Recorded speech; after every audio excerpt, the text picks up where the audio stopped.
For more than 100 years, the National Milk Producers Federation has been the voice in Washington, D.C. of America's dairy farmers and the cooperatives they own.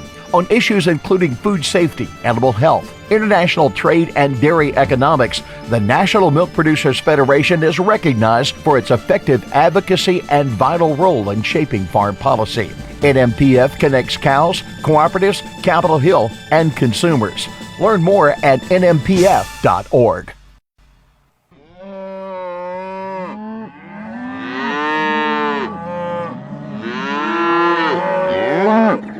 The Farm Bill. It's typically viewed as legislation that assists row crop farmers and funds USDA nutrition programs. But it's also how Congress gives emergency and disaster assistance to the nation's livestock producers. From wildfires across the plains to recently confirmed cases of high-path avian influenza in Tennessee, to an ongoing battle against cattle fever ticks in South Texas, there is no shortage of challenges facing America's livestock producers. Earlier this year, thousands of cattle were lost in wildfires. This summer, a severe drought is forcing some producers to sell off parts of their herds. In 2013, Winter Storm Atlas brought as much as 4 feet of snow in some parts of western South Dakota. The snow was quick and relatively unexpected. In many ways, that left ranchers without a way to move their cattle to safety. The snow was so wet, so heavy, the absolute physical exhaustion of the cattle. You see places, I went out and flew about 3 days afterwards and went over another herd of ours that was about 70 miles away. And you know, you'd go for a ways and you would see just piles of cattle in places. So like I said, it was something that was hard to see and was not, it wasn't pretty. For ranchers like Deering, the Farm Bill's Livestock Indemnity Program can help replace livestock lost in disasters. There's also the Livestock Forage Program for when drought conditions limit available feed. A handful of other programs are designed to help livestock farmers, but perhaps none are as big as the Margin Protection Program for dairy. It's a program that was established in the 2014 Farm Bill, and it represented a big shift in federal dairy policy. We took the programs of the past, the Dairy Price Support Program, the Dairy Export Incentive Program, and the Milk Income Loss Program, and found that they weren't working. They were no longer functioning as a effective safety net for the nation's dairy farmers. So dairy producers took the idea for the Margin Protection Program to Capitol Hill.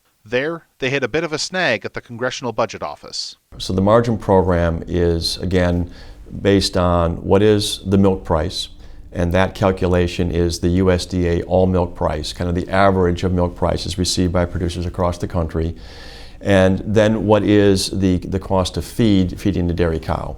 And we developed a formula working with nutritionists, veterinarians, dairy cooperative, animal care and animal feeding experts, developed a formula that looked at the inputs needed with corn, soybean meal, and alfalfa.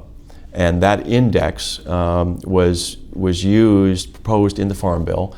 Unfortunately, the Congressional Budget Office at that time projected that the formula would result in a program cost above the baseline. And as a result of CBO's calculations, which were inaccurate, they cut the formula we proposed, cut it by 10%. The cut was eventually written into the Farm Bill and made law. For the dairy industry, that was a problem. Producer participation in the program declined. Premium payments to USDA came in higher than the indemnities the program sent out. Now, a fix in dairy policy is targeted as one of the main changes in the upcoming Farm Bill. Had we left the program the way it was originally put together, I don't think we'd even be having a discussion about dairy right now. So there was a way CBO scored it, what we had to do in response to it, and if you look back on it, we were right and they were wrong. Had we used the formula proposed by National Milk, this program would have provided support to producers at the buy-up coverage levels over the last 2 years.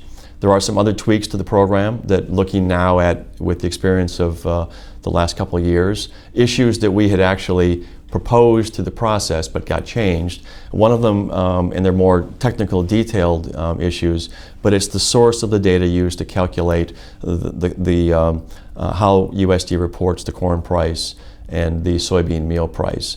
Little things like that that have an impact on that calculation, that had USDA adopted what we initially proposed, or had the legislation rather adopted what we initially proposed, this formula would be providing a more effective picture of the true cost to farmers of feeding their animals and a truer cost of the margin. Since the Farm Bill was signed, NPP has taken its lumps. But Mulhern and others insist that if the formulas could get worked out, the MPP is the program the industry wants. The margin protection program is the right approach. It is the program that can provide a long-term safety net for the dairy farmers across the country if we can make these fixes. We're not looking for a program that would have high budget cost. We're not looking for a program that is going to provide ongoing payments, because this is an industry that wants the price of milk to be determined in the marketplace.